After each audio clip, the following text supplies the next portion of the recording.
बहुत बहुत शुक्रिया। आगे बढ़ते, मोदी सरकार 3.0 का एक साल होने वाला है। 11 सालों में नीतियां बदली, नजरिया बदला और शायद भारत को देखने का तरीका भी बदला।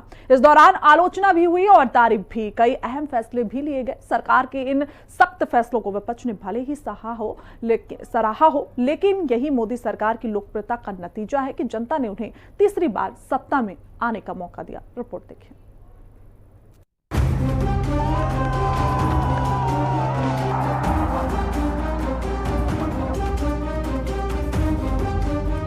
वंदे वंदे।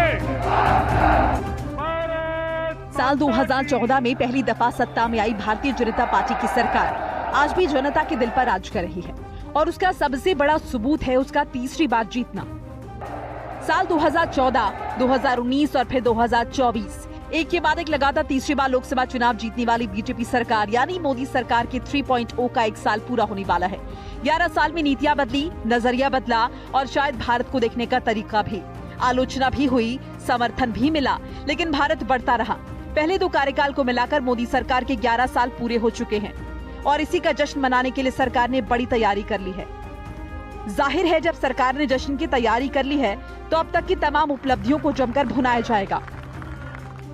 मोदी सरकार की उपलब्धियां, जन धन योजना 2014 में शुरू की गई योजना देश के करोड़ों गरीबों को बैंकिंग सिस्टम से जोड़ने का माध्यम बनी।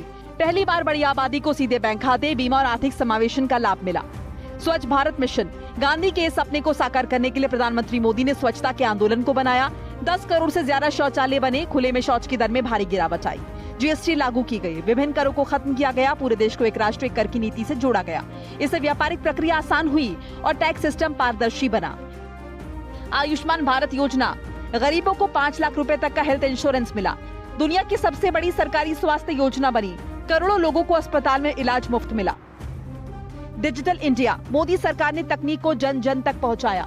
यूपीआई, डिजिलॉकर, डिजिटल भुगतान जैसे प्लेटफॉर्म आम नागरिक की जिंदगी का हिस्सा बने।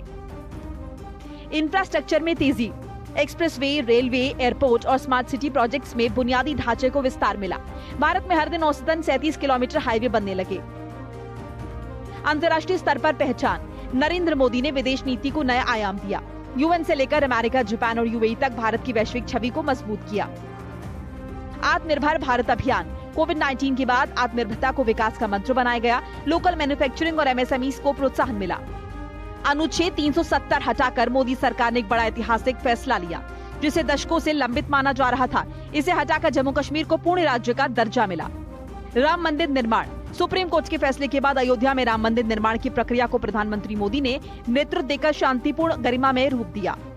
नारी शक्ति और कानून, 3 तलाक कानून, महिलाओं के लिए सैन्य सेवा में प्रवेश और बेटी बचाओ बेटी पढ़ाओ जैसे अभियानों से महिला सशक्तिकरण को प्राथमिकता मिली। ये बात तो थी सरकार की कुछ उपलब्धियों की, लेकिन इसके अलावा भी ऐसे कई फैसले हैं जो मोदी सरकार ने लिए और उन्हें आज भी नजीर के तौर पर देखा जाता है, जैसे आतंकवाद के खिलाफ कड़ी नीति। 2016 में सर्जिकल स्ट्राइक हुई। पाकिस्तान में आतंकी ठिकानों पर भारत की इस कार्रवाई ने दुनिया को एक बार फिर दिखा दिया कि भारत घर में घुसकर मारने की ताकत रखता है। 2025 में ऑपरेशन सिंदूर, जम्मू कश्मीर के पहलगाम में हुए आतंकवादी हमले में मारे गए 26 मासूमों के कत्ल का बदला लेने के लिए ऑपरेशन सिंदूर को अंजाम दिया। एक बार फिर पाकिस्तान में 9 आतंकी ठिकानों को नेस्तनाबूद किया।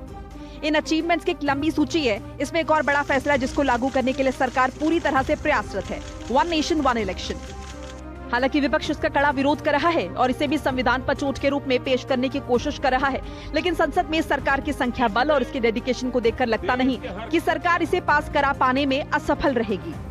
मोदी सरकार के 11 साल और मोदी 3.0 का 1 साल पूरा होने को लेकर सरकार ने बड़ी तैयारियां की हैं।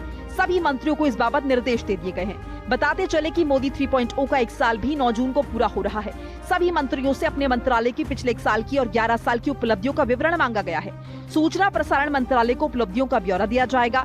कोशिश होगी मोदी सरकार के 11 साल की उपलब्धियों को भाजपा मोदी सरकार के 11 साल संकल्प से सिद्धि तक कार्यक्रम के तहत घर घर पहुंचाएगी और इसके बाद बीजेपी देश भर में संकल्प से सिद्धि अभियान चलाएगी। विपक्ष सरकार की 11 साल की उपलब्धियों को सिरे से खारिज कर रहा है और सरकार को निशाने पर ले रहा है। नौकरियां खत्म हुई हैं और शिक्षा आम आदमी से दूर हो गई, क्वालिटी एजुकेशन।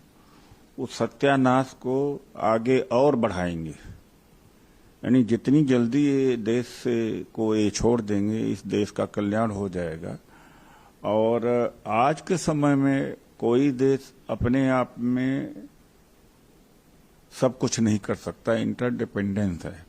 जैसे ट्रेड है, चाइना के साथ है, और अभी जो भारत और पाकिस्तान का से हमारा युद्ध हुआ, उसमें 11 साल में क्या मोदी जी ने यही किया कि दुनिया में एक देश भी हमारे साथ नहीं खड़ा हुआ।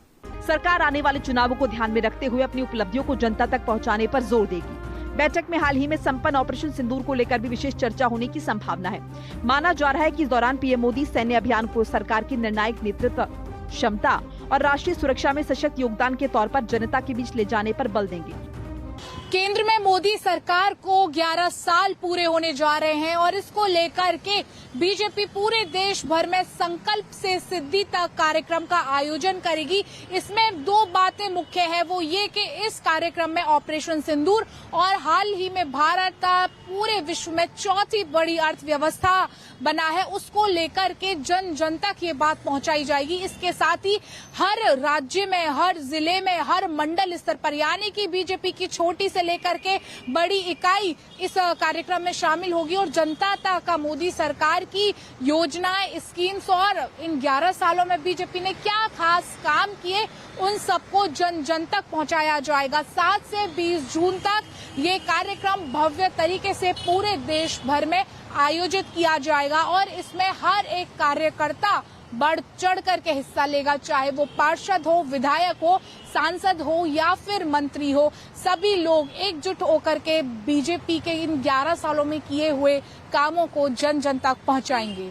सभी मंत्रियों को निर्देश दिया जा सकता है कि वह ऑपरेशन सिंदूर की सफलता और उसके सामरिक, कूटनीतिक और मानवीय पक्षों को जनता के बीच लेकर जाएं। देश भर में इसके प्रति जागरूकता और गर्व की भावना को और ज्यादा मजबूत किया जा सके।